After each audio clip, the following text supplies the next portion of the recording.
消防中共喺個管理處都要嗌人走啦，嗌大聲公嗌成啦，着晒向安城啦，叫人走啦，嗌大聲公講晒，根本冇嘅，飲去燒，由一座開始燒，群眾開始燒到一路飛埋嚟，個拍片俾我睇，跟住好在打電話叫屋企人走，又唔係真係走唔切啊，真係。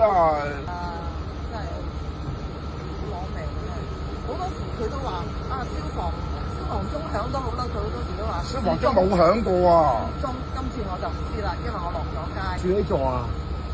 趙雲基，即係而家好似冇事嗰座係咪？係啊。咁你擔唔擔心啊？擔心都冇用㗎。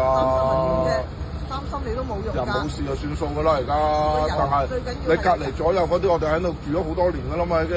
而家個問題係發生咗，諗住點樣補救翻㗎啫嘛。根本上政府要勒令呢啲維修唔可以一次過做咁多座㗎。你逐座做係冇事㗎。我哋嗰陣時都投票㗎啦。佢個發展商唔係個建築商係都要咁多座一齊做。而家就係真係火燒連環船嗰時未進入表覽法團㗎嘛。係啊，佢就係未。嗰時未換屆㗎嘛。即係你哋係想唔想全部一齊做嘅？梗係唔想全部一齊做啦，風險咁大，其一啦嚇。分開嚟做啊！一次過。因為分開嚟做啦，而家政府立例要全部分開嚟做㗎。你單咁樣，你邊搞得掂啫？你睇下火燒連環船，個個都話唔關自己事㗎。你睇下，人哋呢啲都唔知住唔住得翻㗎。而家點算啦？而家？我想問下咧，你最近見到有啲即係工人喺度維修緊嘅時候咧，有冇一啲好似網上面所講，譬如見到好多人喺度食煙啊？見唔到㗎，見唔到㗎，見到呃你啦，邊見到啊？喺個網入邊，佢做咗網中人。而家我個人認為咧，一定唔係煙頭引起㗎呢啲，煙頭引唔到咁大火㗎。你覺得係咩啊？